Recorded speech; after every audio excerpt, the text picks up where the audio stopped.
Am I the jerk for not inviting my best friend to my wedding? I've been friends with one person almost my entire life. We lived in the same neighborhood, went to the same school, and our families were close, so we were inseparable from an early age. Back then, it was all about simple joys, playing soccer in the yard, trading toys, and going on little adventures together. As we grew older, our friendship evolved into sharing teenage secrets, dreams, and plans for the future. We were always there for each other, no matter the situation. Whether it was small problems or serious troubles, we stuck together. By the time we reached high school, our bond had only grown stronger. Everyone knew us as two halves of one whole. We always found common ground and supported each other. Even when it came to choosing a university, we decided to stick together. We got into the same college, moved to a big city, and rented a small apartment together. That period felt special.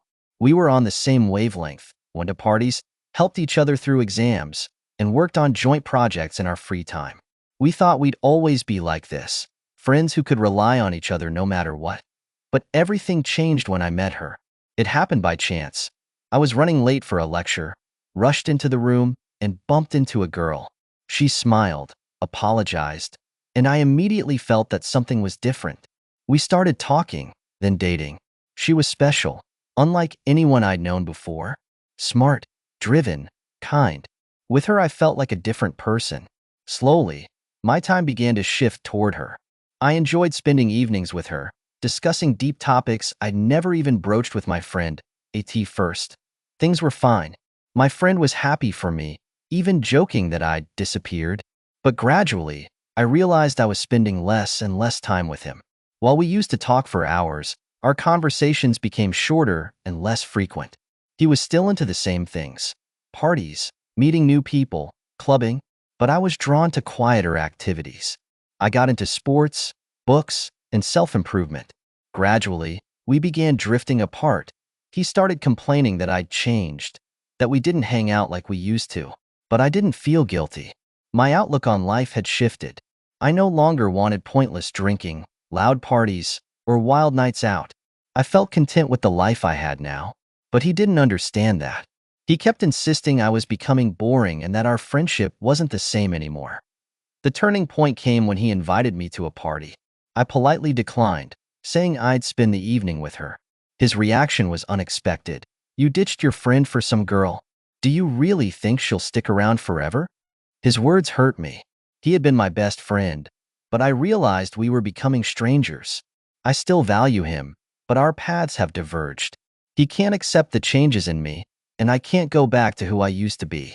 We've become different people, and it seems like our friendship is slowly fading into the past. My girlfriend changed not only my life, but also me as a person. She became the one who inspired me to see the world from a different perspective. Thanks to her, I started working out, reading books I had never considered before, and spending less time on meaningless activities. Morning runs in the park, conversations about goals and dreams, plans for the future. All of this was entirely new to me but became incredibly important. She seemed to push me to grow. I wanted to become better, for her, for us. From the beginning, she was friendly toward my friend, but her attitude gradually shifted. Her subtle remarks about his irresponsibility, loud parties, and lack of ambition hinted that she didn't approve of his lifestyle. She never said it outright, but I could feel her disapproval, which made me wonder, was my friendship with him really benefiting me? I tried to balance my relationship and friendship, but it turned out to be harder than I expected. My friend increasingly felt offended when I turned down his invitations. His comments became sharp. "So, spending time with her again? Do you even have your own life anymore?" What used to be light-hearted jokes now carried genuine resentment. Every time I chose to spend time with her instead of going to a party, he distanced himself more. Our conversations grew shorter and more formal, and our meetings became rare. My girlfriend noticed how this affected me and once asked directly, "Why are you still holding on to this friendship? He doesn't value who you are now." Her words hit me. Deep down, I knew she was right, but letting go of someone with whom I shared so many memories felt wrong. We had been through so much together, and I was convinced our friendship could survive anything. Over time, things only got worse. We saw each other maybe a couple of times a month, and even then, it felt more like a habit. He kept inviting me to parties, but I increasingly felt out of place at these gatherings. Sitting amidst the noise, I often caught myself thinking that this was no longer my life. I observed everything from the outside, feeling more and more like I didn't belong there. Eventually, he suggested meeting up without anyone else, and I agreed. We chose an old pub that had always been our spot during university years. It started well, conversations, jokes, reminiscing about the past. For a moment, it seemed like everything was back to normal. But the more he drank, the more the atmosphere shifted. The conversation turned to my girlfriend again. He started blaming her for coming between us, saying she had changed me for the worse. At first, I tried to ignore him, but when he said, "She's ruined you," I couldn't take it anymore. We started arguing right there in the pub. He called her selfish, and I told him he was at fault for not respecting my choices. His words were harsh, and mine were sharp. In the end, I had to drive him home.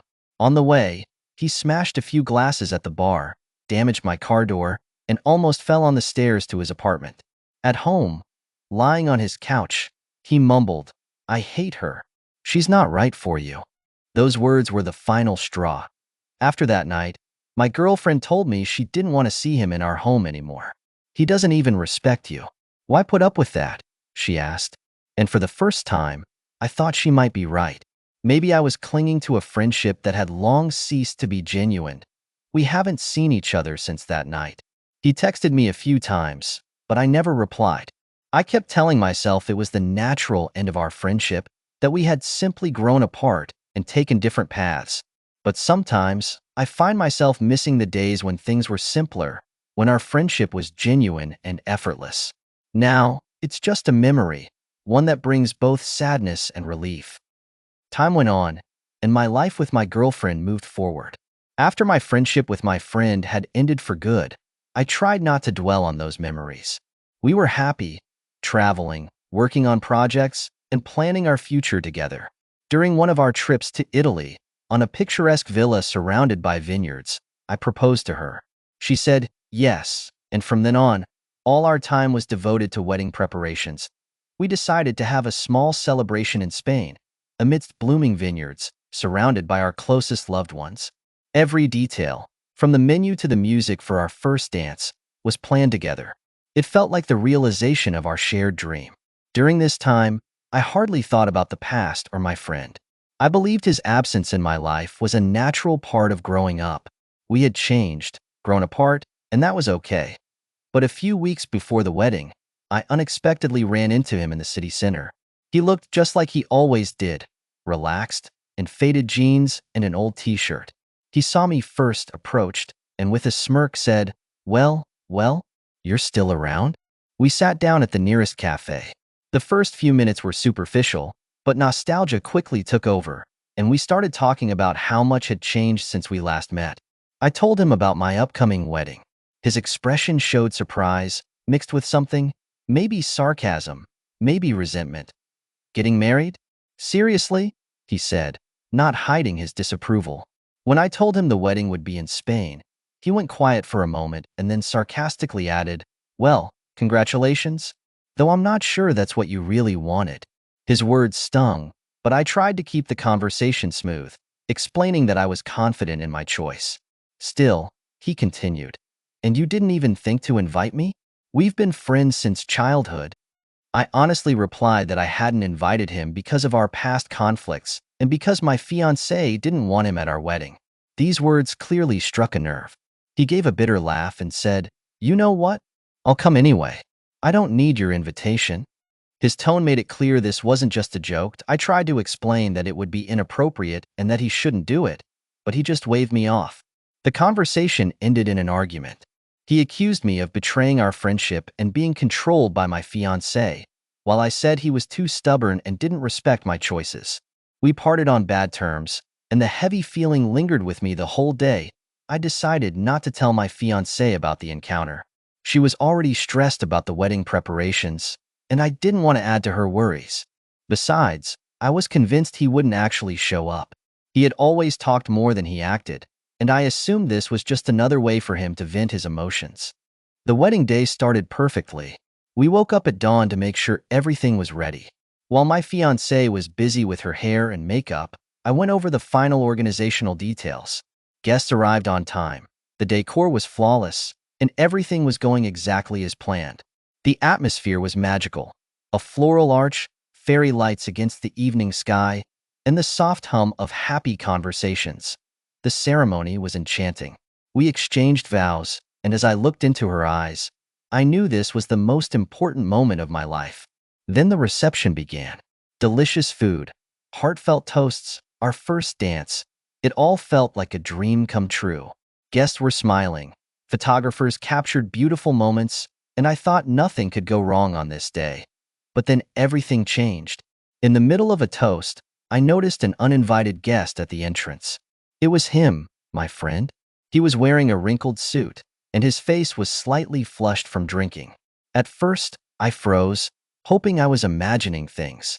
But then he started waving and loudly congratulating me, instantly drawing the attention of the guests. My fiancée noticed him almost at the same time as I did. Her face tensed, but she said nothing, though her eyes spoke volumes. He quickly made his way into the hall, shouting his congratulations. The room fell silent as guests turned to look at him. I tried to intercept him at the entrance to avoid a scene, but he was already heading toward me with open arms. "Hey, buddy, how could I miss such a big day?" he shouted, slapping me on the back. His voice was too loud, his movements clumsy, and the smell of alcohol was impossible to ignore. I tried to calmly explain that he wasn't expected here and asked him to leave. But he just laughed and, raising his voice, declared, "Are you kidding me? We've been friends since childhood. How could you have a wedding without inviting me?" Guests exchanged uneasy glances, and the tension in the room grew while fiancée stepped in, taking control of the situation. She calmly but firmly told him that he needed to leave. This only made him angrier. He accused her of stealing me and ruining our friendship. His words grew increasingly harsh, and at one point, while trying to grab a glass for a toast, he knocked it over, spilling wine on my fiancée's friend's dress. That was the last straw. I called security, and they escorted him out. He kept shouting that I was a traitor, that I had chosen the wrong side. The guests tried to ignore it, but the atmosphere was irreparably ruined. When everything finally settled, I returned to the hall to find my wife sitting at the table, clutching a glass of champagne. She looked disappointed but said nothing. The rest of the evening was tense. We tried to salvage the mood, but it was difficult. After the guests left, we were finally alone. She looked at me and calmly said, "You could have told me you'd run into him. Maybe we could have been prepared for this." I tried to explain that I hadn't thought he would show up and that I didn't want to upset her. She just shook her head. Looking back now, I can't shake the feeling of guilt. I'm happy with my wife, but I still wonder, could I have done something differently to prevent this? Was it right not to invite him? Or was I wrong for distancing myself from him in the first place? Don't forget to subscribe,